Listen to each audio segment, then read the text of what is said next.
الحمدللہ والصلاۃ والسلام علی رسول اللہ بسم اللہ الرحمن الرحیم۔ السلام علیکم ورحمۃ اللہ وبرکاتہ۔ سامعین ناظرین خیر و عافیت سے ہوں گے۔ اللہ سبحانہ و تعالی ہمیں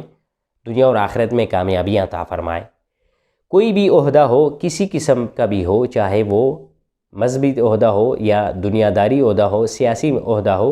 عہدے کو کبھی بھی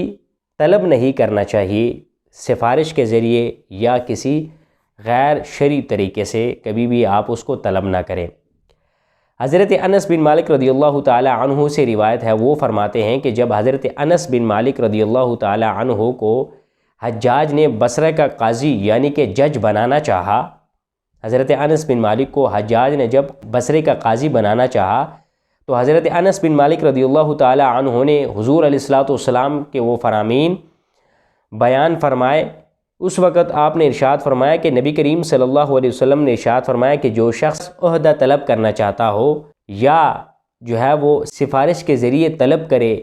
یا کسی مدد کے ذریعے عہدہ طلب کرے تو اس کو بے یار و مددگار چھوڑ دیا جاتا ہے، نفس کے حوالے کر دیا جاتا ہے اس شخص کو۔ اور جو شخص عہدہ طلب نہ کرنا چاہتا ہو، قاضی نہ بننا چاہتا ہو، بلکہ وہ کسی کی مدد بھی نہ طلب کرے یا سفارش بھی نہ کروائے، کسی کی مدد بھی نہ کرے اور اسے زبردستی قاضی بنا دیا جائے یا عہدہ اسے سپرد کر دیا جائے، تو اللہ سبحانہ و تعالی ایک فرشتہ مقرر فرما دیتا ہے کہ جو اس کو سچائی پر ابھارتا ہے اور جو اسے اچھے کاموں پر ابھارتا ہے، اس کی مدد کرتا ہے۔ اب حدیث سے معلوم ہوا کہ جو شخص قاضی، چیف جسٹس، پرائم منسٹر، کسی بھی عہدہ قوم کا سردار بننا چاہتا ہو یا سفارش کے ذریعے یا زبردستی کسی غیر شرعی طور طریقے پر بدمعاشی پر اتر آ جائے تو اسے بے حال و مددگار چھوڑ دیا جاتا ہے، پھر اللہ کے ذمہ کرم پر نہیں ہوتا۔ اور جو نیک لوگوں کے ووٹ سے اسے قاضی بنا دیا جائے، اسے عہدہ دیا جائے تو اللہ ایک فرشتہ اس پر مقرر کر دیتا ہے جو اس کی مدد کرتا رہتا ہے،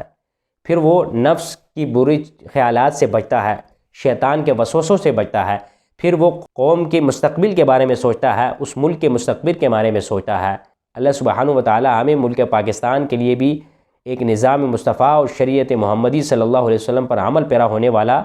ایک حکمران عطا فرمائے جو کہ ملک پاکستان کو ترقیاں دے، جو اسلام کا پرچم بلند کرے۔ اللہ تبارک و تعالی ہمیں ان احادیث مبارکہ پر صحیح معنوں میں عمل پیرا ہونے کی توفیق عطا فرمائے۔